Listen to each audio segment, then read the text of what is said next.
Good evening, Daniel. My name is David Shimkus, and the paper that I read and that I'm presenting on is called Density Matrix Quantum Circuit Simulation via the BSP Machine on Modern GPU Clusters. The authors of this paper are Ong Lee, Omer Subashi, Zhu Yang, and Sriram Krishnamurthy. And these are their universities that they collaborated from. This paper was published in November of 2020. It's been in the Association for Computing Machinery Journal, the IEEE website, and where I found it was on the International Conference for High Performance Computing Network and Storage Analysis, which is a conference also known as SC20. And this paper is about a year old. So what is this paper? This paper is about quantum computing. And what is quantum computing? Quantum computing is a special type of computing used to efficiently solve certain problems. It has certain advantages over classical computing, in that it can dramatically decrease time complexity for certain problems, but not all problems. On the right-hand side here is a picture of a quantum computer. It's a picture of Google's quantum computer. You can kind of see the cables and stuff, and the whole thing hangs from the ceiling, and this trash can looking thing in the background actually seals on the bottom of it, and very cold gas gets piped in to keep the temperature very, very cold, which is needed for the computer to operate correctly. So the big difference between quantum computers and classical computers is that quantum computers utilize what's known as qubits. So what is a qubit? On the right-hand side here is a Bloch sphere representation of a qubit, where a qubit in real life can be implemented in a quantum computer using something like a photon polarization, or electrons utilizing their spin. And the most concise way to think about it is this: imagine this Z axis, this arrow pointing directly up correlates to a zero value on a classical bit. If the arrow is pointing directly down, that's correlating to a 1 value on a classical bit. And as you can see, there can be various different spins, which kind of gives that whisper of how a qubit might be more powerful than a normal bit, because it can be kind of in between a 0 and a 1. So this is an example of what is known as a quantum circuit, where each horizontal line here is a qubit, and each block here is a quantum gate. So it's kind of similar to classical gates, where you have an input and you have an output, but it's also a little different. But I'll get more into that later. Execution is from left to right. For example, an H gate is called a Hadamard gate. These are unitary operators. And you can see certain gates take more than one input, right? But more on this later. I don't want to get too deep into it. Exactly, don't get lost in the math and physics. Qubits, gate operations, and entanglement can all be represented with matrices. A density matrix is something that can describe the quantum state of the system. As we have learned in this class, GPUs are usually able to perform matrix operations more efficiently than CPUs due to their reduced instruction set architecture and just being more optimized for those problems. This paper discusses simulating qubits and gate operations and their respective density matrix on GPU clusters. My side note here is Qubits and circuits can also be represented using state vector simulations, but this paper particularly talks about density matrices. There's a trade-off involved with that, but I don't want to get too deep into that.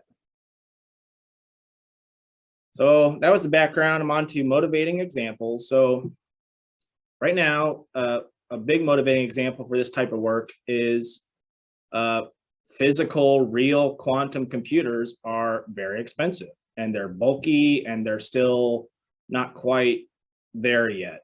So like, for example, there's this company called D-Wave that makes consumer grade quantum computers that, you know, your average large corporation can go out and buy one of these and stick it in their data center if they really wanted to. This is the previous generation model that came out in 2017. It's their 2000Q model. It'll still put you back a cool $15 million. And this gigantic box here can only provides 2048 qubits. So think about how many classical bits you have on like a normal GPU, right? So, and the normal GPU fits in the palm of your hand, right? Compare that to this gigantic thing that requires all this special cooling and all this stuff. It's rather impractical. So simulating these circuits and stuff with classical computers obviously has its advantages from this standpoint. Another motivating example from my perspective is prime factorization. So this goes back to what I said, certain types of problems are able to be solved more efficiently on a quantum computer than on a classical computer. This is a prime example, pun intended. So this problem is essentially given an input integer, find a set of prime numbers multiplied together to result in the integer. So like the most basic example is 3 times 5, both prime numbers equal 15. So you get 15 as your input. Find these two numbers. There is no known efficient integer factorization algorithm using classical computing. Like the other example is find the prime numbers to find this number, right? 8633. You can't efficiently.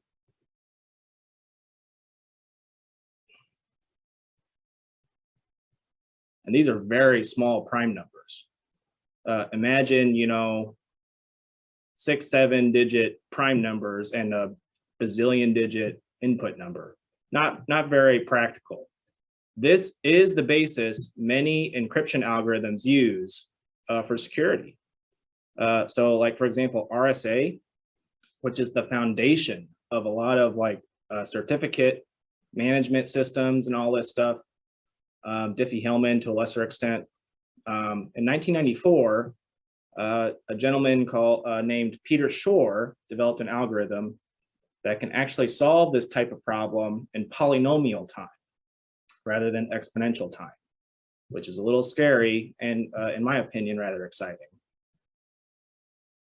The other motivating example I had for this paper was this code that for this paper that was developed was really easy to use. And it was really portable and scalable, and I was able to download it from GitHub and run it on a server hosted by my professor at SIUE. And here's an example where I was simulating 3 qubits and 3 Hadamard gates per qubit. And the Hadamard gate basically takes your qubit and makes it into a 50-50 probability of it's either a 1 or a 0. And so you can see here, I ran 5 tests. So like the rightmost 3 columns are my 3 qubits. And you can see there are different values here. I ran it twice. So it's, you know, it's just showing that it's possible to run it. I ran this on this server, which was an NVIDIA Titan 5. You can see some of these parameters up here. So number of qubits is 3. Number of gates, I did 3 Hadamard gates. Number of GPUs, Only one GPU is used. And then there's some other metrics here. All right, so works in the paper. So this software and all of this stuff was built using NVIDIA. The paper in particular targeted NVIDIA, but after the paper was published, the software actually went on to develop the AMD GPU support. So both of those GPUs are supported now. It uses OpenMP and MPI, both versions. There is a Python and C++ API that you can utilize to implement your qubits and your circuit logic. And it all uses OpenQASM, which is Open Quantum Assembly Language. So the idea here is that you can pre-populate a file with all of your qubits and all of your gates, and you can basically just upload that file to the program and it'll run it. A big key point to this paper is MG-BSP, which stands for Multi-GPU Bulk Synchronous Processing. I'll talk about that in just a second here. So this paper focused on circuit depth instead of adding more qubits.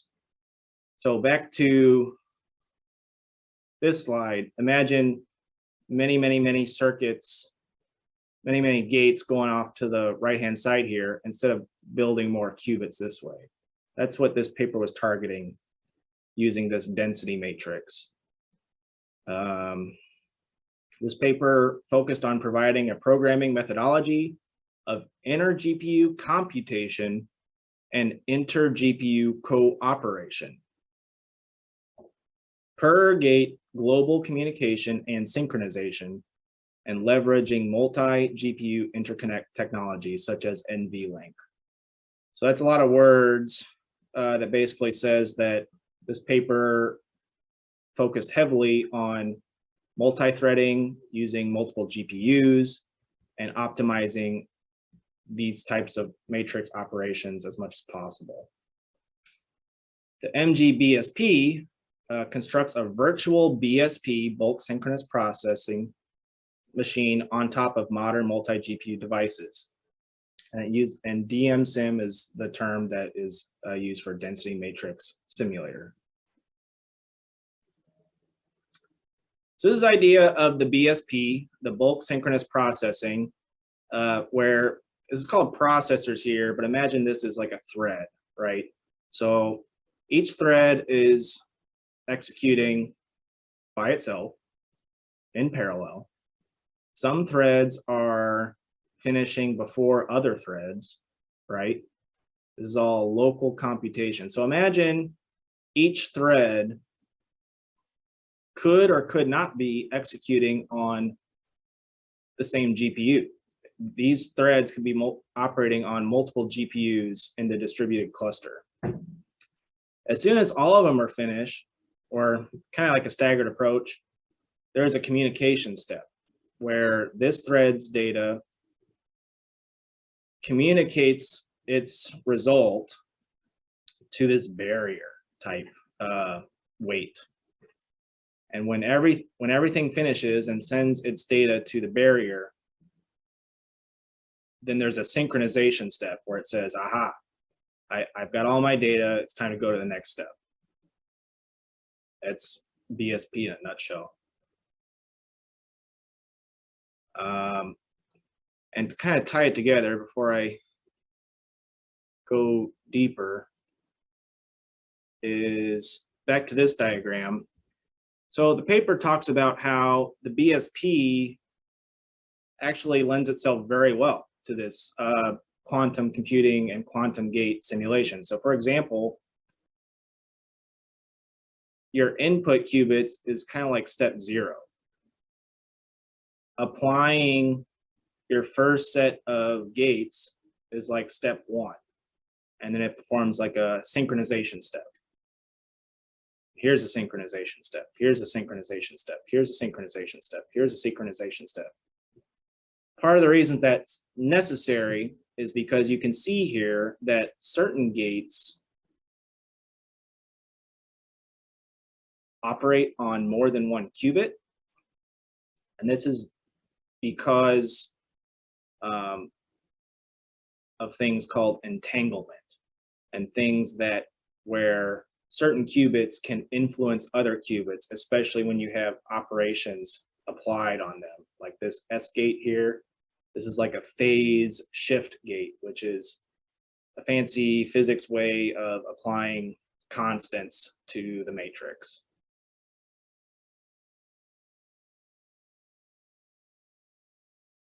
So you can kind of picture this synchronization step happening at each gate, really, in the circuit. So that's kind of what's going on in the paper. So this is kind of the results of what they did here was, again, they focused on depth rather than the number of qubits. And their big thing they were trying to sell was they were able to simulate 1 million general gates with 15 qubits in 94 minutes, which is approximately 5.6 milliseconds per gate. They did this on an NVIDIA DGX2 system, which is a real fancy all-in-one multi-GPU type system with 16 Volta V100 GPUs in it. Each one has, or I need to look that up actually. I think it's 32 gigs total, but I need to verify if that 32 gigs is per card or if that's total. But the takeaway was that this 94 minutes with 1 million gates was much deeper and much faster simulation than has been done before. This paper also talks about using the DGX1 system, which was the system before the DGX2. And they also talk about some of the stats using the Oak Ridge National Laboratory Summit supercomputer, which is just another supercomputer that they use for some of this experimentation. So extremely deep quantum circuit simulations were done. This shouldn't be here. This needs to be removed. Here's some of the run times here. So comp stands for computation, com stands for communication, sim stands for simulation, computation by gate, communication by gate, and simulation by gate. So here they're increasing their gates, and they start with 10,000. This needs to be removed. Go to 100K and 1 million. And you can see here that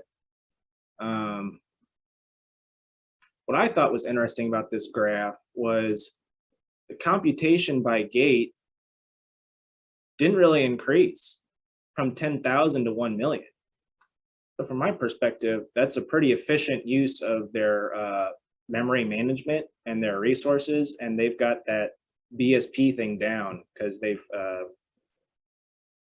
there's not a memory leak or something like that going on. Well-known quantum algorithms showed significant speed up when using multiple GPUs as expected. Note, the QFT on the far right stands for quantum Fourier transform, which is used in the aforementioned Shor's algorithm, which was used for that prime number factorization technique. So you can see here that with 16 GPUs, the speed up for the quantum Fourier transform was significant. In fact, it scaled as expected, right? For 8 GPUs, it's 4 units. And for 16 GPUs, it's 8 units. A couple of weaknesses are the next steps for this paper.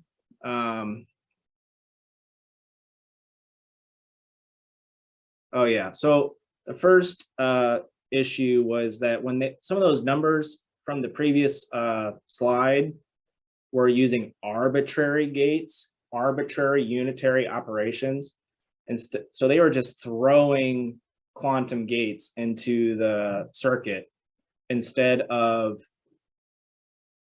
doing something like a meaningful algorithm just to get their benchmarks. To me, that's, yeah, that does give you some numbers, but it's a little, it's like, what are you trying to accomplish here? This piece here is a little bit more in the weeds in the math. This talks about how the different matrices apply to each other to result in that density matrix, where conjugate operations are easy, but transpose operations requires an all-to-all communication. NCCL, or nickel, is a type of GPU to GPU communication strategy. Similarly to NVSH MEM, or NVIDIA shared memory. The paper talks about how this all-to-all transpose operation did have some significant overhead because it had to go from GPU to GPU, and it required more than one call from the CPU to the GPU.